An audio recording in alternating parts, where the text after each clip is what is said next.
Have you ever noticed how saving your first few $1,000s feels almost impossible? But once people get past a certain point, money seems to move faster. Not because they suddenly became smarter, not because their salary magically doubled overnight, but because something fundamental changed in how money flows through their life. Let's talk about why your first $5,000 feels painfully slow and why the next $50,000 often feels easier than it should. Picture a very normal situation. You're in your 20s or early 30s, living somewhere in the US or Europe. You earn, let's say, $3,800 a month before tax. After tax, maybe $2,800 lands in your account. Now, reality shows up.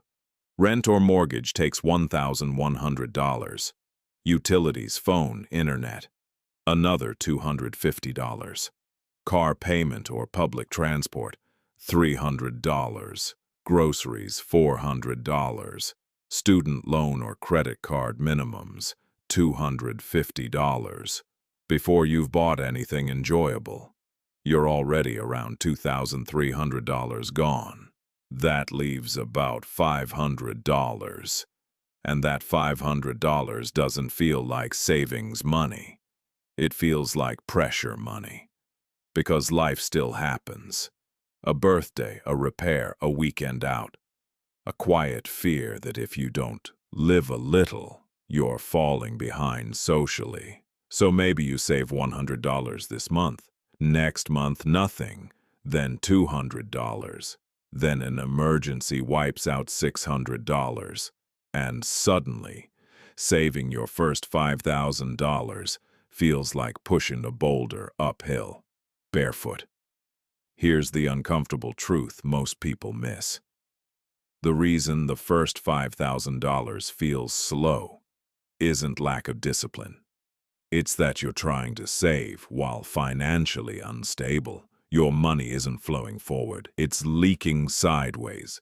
Every dollar you save is competing against interest, payments, and unpredictability. Let's look at simple math.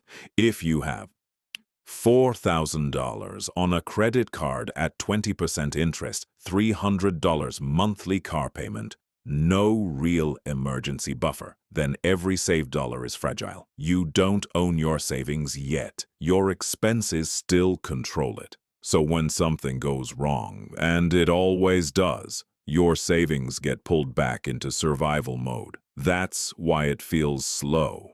Not because you're failing, but because the system is stacked against early savers. Now here's where things quietly flip. Once someone reaches $5,000 to $10,000, something subtle changes. Not their income, their margin. They stop reacting to small problems. They stop using credit cards for emergencies. They stop borrowing from future paychecks. That means fewer interest payments, fewer emotional decisions, less financial noise. Now, saving $500 doesn't feel risky. It feels normal, and this creates momentum. But there's also a psychological reason. Early on, money feels emotional. Every saved dollar represents sacrifice. Every unexpected expense feels personal. Every delay feels like failure. Later, money becomes numerical. When you already have $12,000 saved, adding $500 isn't emotional. It's arithmetic. It's just moving a number from $12,000 to $12,500. That a mental shift is powerful. People don't talk about it enough, but wealth doesn't grow faster because of motivation. It grows faster because money stops being scary. If this pattern is ignored long-term, the cost is subtle but heavy. People stay stuck in a loop where income rises but expenses rise faster, savings restart from zero every few years, and financial confidence never develops. Not because they're irresponsible, but because they never escape the fragile phase.